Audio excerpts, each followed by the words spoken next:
We're very happy to welcome in the man, the myth, the legend himself, the Hall of Famer, the playmaker, Mr. Michael Irvin, here on 95.7 The Game. Thank you, Michael. Always a pleasure to talk to you. How are you, pal? I'm doing great, guys. I'm doing great. That wasn't a crazy good game, man. Watching that game the other day was just insane. Watching Brock Purdy go up against Tom Brady. That was an incredible game. All things going into the mix of what's most important. For the 49ers to get to where they want to go, what was more impressive to you? Brock against Tampa Bay's defense, or the way that the San Francisco 49ers turned Tom Brady into just another guy? Well, truth be known, let's be real and lay all out. Tom Brady has played like just another guy pretty much all year here this year. You know what I mean? And going with what he's going through off the football field and all of that, and what he's going through on the football field, there's been a lot. But that defense that Tampa has played pretty good sometimes during this year. This was a top 5 defense. And Brock made that top 5 defense look like it was nowhere near a top 5 defense. I would have to lean to that side being more impressive. Mr. Irrelevant taking over that defense more so than the number one relevant guy in here playing against the 49ers defense, because he's kind of been having that kind of year the whole year. On the very, very first play of the game, he got ear-holed by a blitzing cornerback. And it's funny, after the game he talked about how he almost appreciated that happened because it got him right into the game. You know, you feel that first hit and you know you're playing football. Do you ever feel that way in your career? Does any wide receiver feel that way in his career? You want to get hit once to know, all right, we're out here. Well, I don't know that you really want to get hit, but sometimes there are certain things that surely wakes you up. You know, we had a streak of beating Arizona for, 100 years, and we were playing Arizona. Phoenix, we were playing Arizona, and I was like, we've been beating them for 100 years. And then that's when Lorenzo Lynch was like, Michael, I'm going to kill you. Just don't stop right here. I said, hey, okay, thank you. Whew. Thank you for waking me up. I committed to putting him about 210 yards on his butt that day. And I doubt I would have had 210 yards in me had he not woken me up in that moment. I was on that whole is Arizona again. We done beat them a million times until he opened his mouth. Did he ever do it again? No. He didn't. Yeah. He didn't. It was like the second play of the game. I went 87 yards. And I was in this dude's ear hole so bad, Emmett came to me and said, stop, man. Stop. You're a spiritual man. God don't like that. Stop right now. He said, stop. I was like, okay, I'll leave him alone. But I was killing him. The 49er defense has been talked about a great deal this year. And you played with several teams in the mid-90s that had defenses as good, maybe arguably better. Can you reasonably compare those defenses with this one you're looking at now? And I told you guys this, man.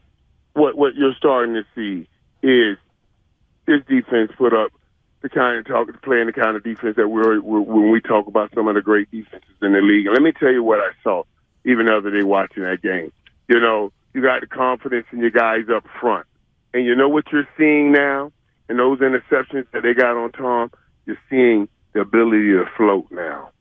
Linebackers are floating now. They're going in the area. They know, hey, I know my front dogs got their business taken care of, and even if we sit back in the zone, I'm going to slip over and float in this area. I'm baiting the quarterback. I'm looking like I'm looking this way, and I know he's going to try to get that tight end in behind me and then turn around, and I get that interception. That's what they were doing to Tom yesterday, man. So that means they're beating you physically, shoulders down, and then they're beating you mentally, shoulders up. Very few defenses get to do that. Michael, very few third stringers make it feel like you haven't missed a beat in the history of this league. I mean, you get to a second stringer who plays, on par with the first stringers, it feels like a huge win. A third stringer, especially at the position of quarterback, it's almost an ask that it feels ridiculous to even make. how incredible is it that there doesn't seem to be much of a drop-off between, Brock Purdy and Jimmy Garoppolo, and this is not a shot at Garoppolo in any way, but with a level of pocket presence that, we've seen 4 quarters now, not even 4 quarters, 4 starting quarters, 7 quarters in total, going back to the Miami game when he came in for the injury. We're looking at someone who isn't just treading water at the position, but maybe is it being a little too hyperbolic to say maybe this actually in a weird way makes the Niners better, or is that just sacrilegious? It's just hard to say that when you see and know the experience that Garoppolo has, and in the direction and the distance he's taking, he's gotten to the point. Uh-oh. I always talk on. We got a shaky phone connection. We got a shaky phone connection real quick with Michael, so let's go ahead and reboot that bad boy. Sometimes you got to unplug it and plug it back in, right? That's all the thing I really know about IT help. Or recrank it. Yeah.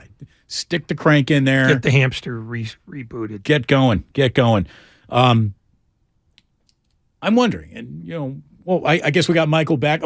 Michael, let me just re-ask the question. Stay right. Yeah. Hey, listen, sorry about that, guys. Well, I must have went through a spot. It's all right. I'm pulling up at an event right now with Jerry Rice is throwing here in Dallas. Ooh. Jerry Rice is coming to an event, and he calls me in Dallas. And what do? You got to show up if he calls you. When Jerry Rice puts out the bat signal, all wide receivers must report.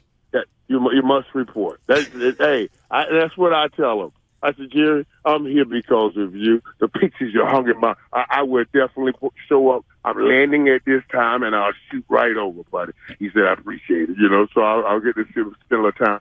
Hey, since you did bring up Jerry Rice, though, I got to ask you, because he was one of the first to go online and criticize the Debo Samuel injury that he suffered, just saying, you probably don't need to be running your wide receiver in between tackles up 21-0.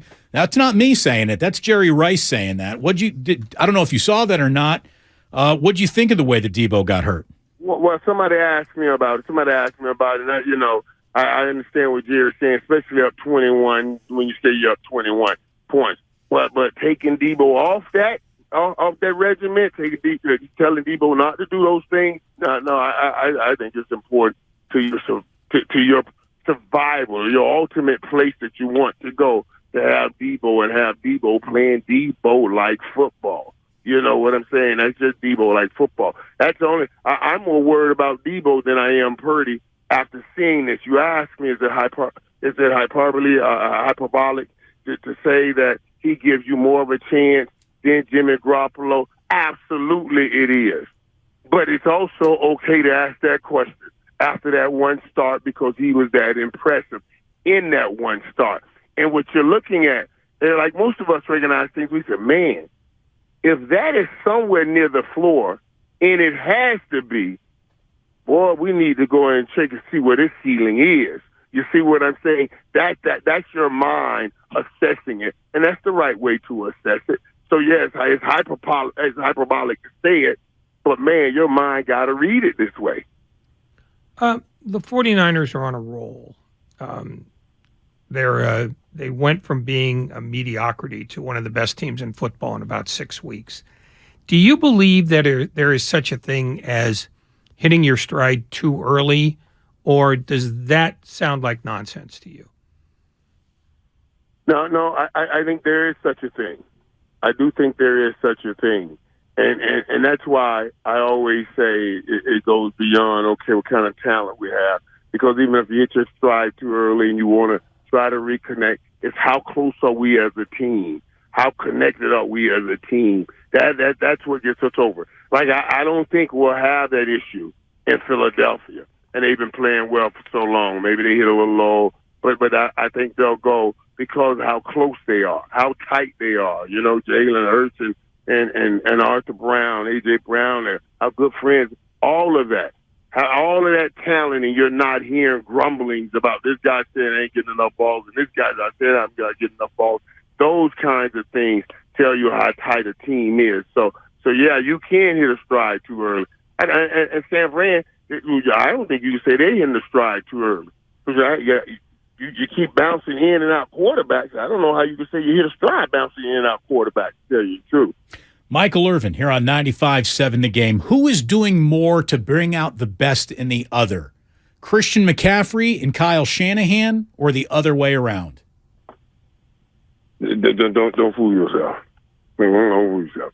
Christian McCaffrey was other places. He did some good things and all that, but that offense right there, that Kyle Shanahan been watching since he was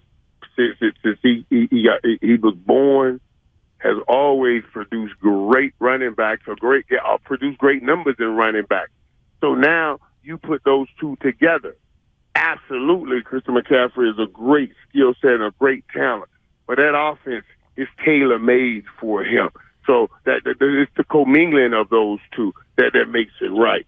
Be honest with you.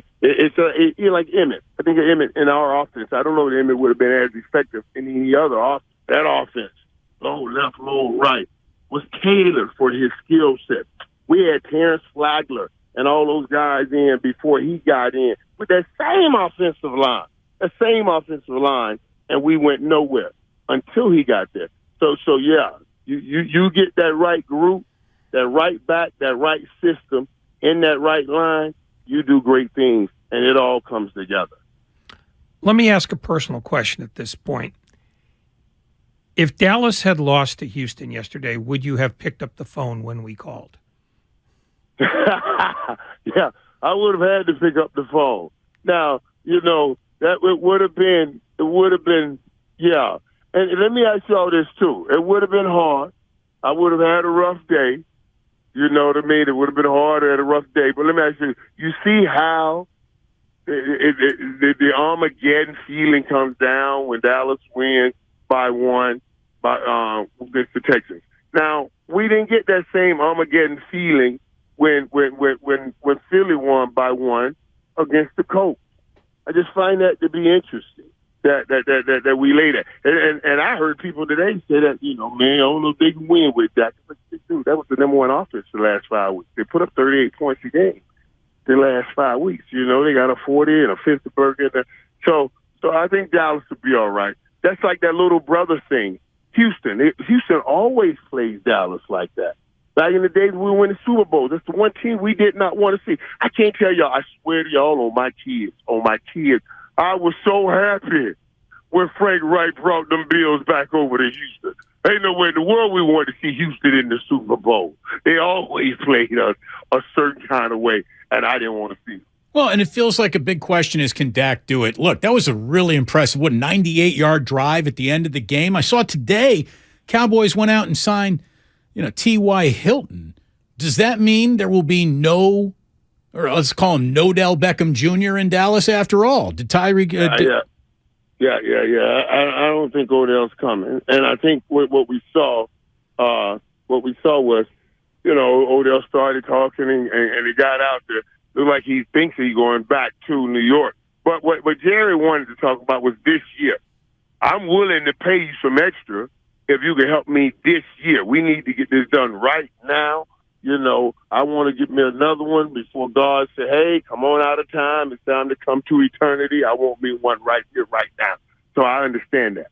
I mean, I think he asked a very fair question. Why all the scrutiny and a 1-point win or whatever, a small win for the Cowboys as opposed to the Eagles? I mean, we'll call that the price of fame, right? That's the white-hot spotlight that the Cowboys are always standing in. But I got to tell you, man, these Eagles are an undeniable 12-1, and they look like they're actually getting better, not regressing. Right, and it's incredible to watch the ascension of Jalen Hurts from where he was, and think about all these rumblings coming out of Alabama that we don't know if he can even make it in the NFL. He's not that kind of a quarterback. He's not nowhere near accurate enough. And now he's leading the number one team. It's just, it's an amazing story. It's an amazing story. And I believe leading this new era of quarterback. where he was really a runner first that learned to pass. We're usually looking for passers that learn how to run.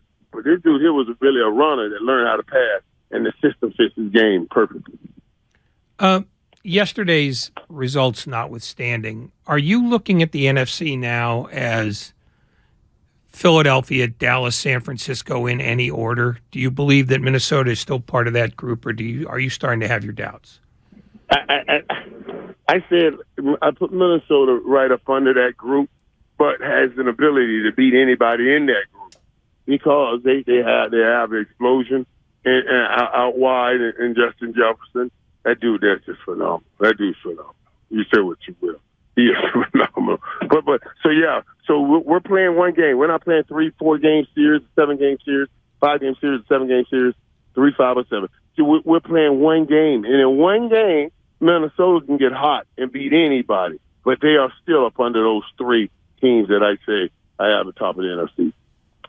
And the team that beat Minnesota yesterday, Detroit's now won 5 of 6, and Dan Campbell pulled plays out of his ear all day yesterday. Is he the kind of coach that players naturally want to play for because of that, or do they just play and because that's the job? Yeah, I like Dan. Great dude. But you know what I mean? And I love when people say that because he's an old player, ex-player. He's the kind of coach people want to play for. And you want to say, yeah, this is the ex-player, and I want to promote players. But I want to play for a damn coach that knows how to help me win and win Super Bowl. I like you in the locker room. We can be cool. But I need you to make sure we can win some Super Bowls around here. And hopefully Dan will get a chance to lead his bunch in that direction. But Detroit is playing much better, man. You got to give them some credit. He talks about it. They fight hard. They don't give up. The 49ers have the Seahawks on a short week.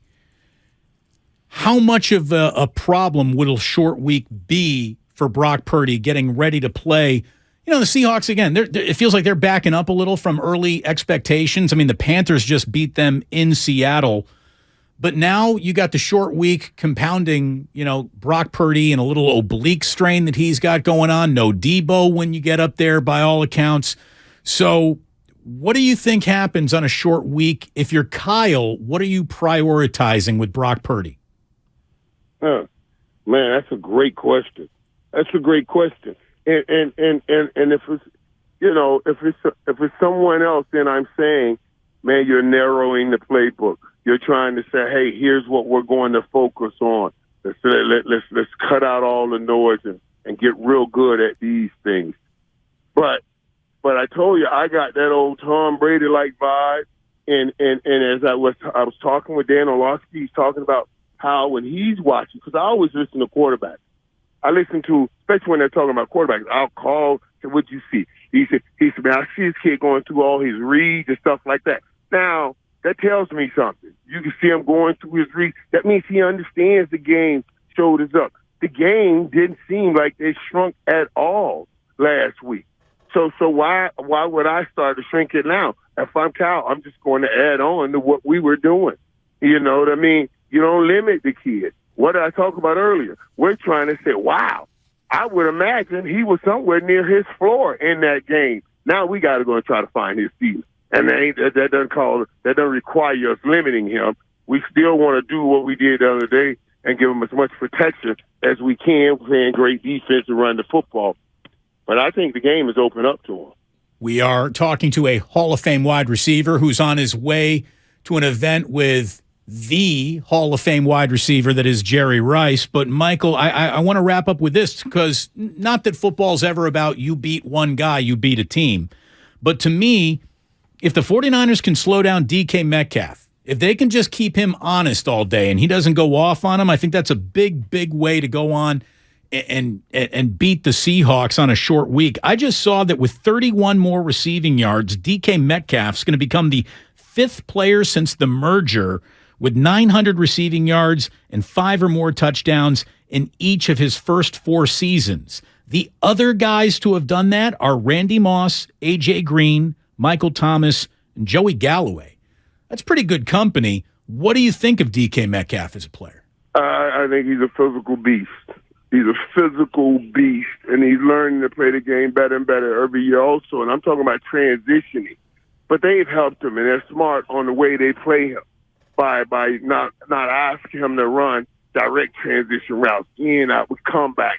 They'll transition him out in routes, man. And this big boy, once he get that ball, I mean, he plays so strong, goes up and get the ball. So yeah, you do got to control him. But you control him first by controlling the run game. And you want to put the pressure.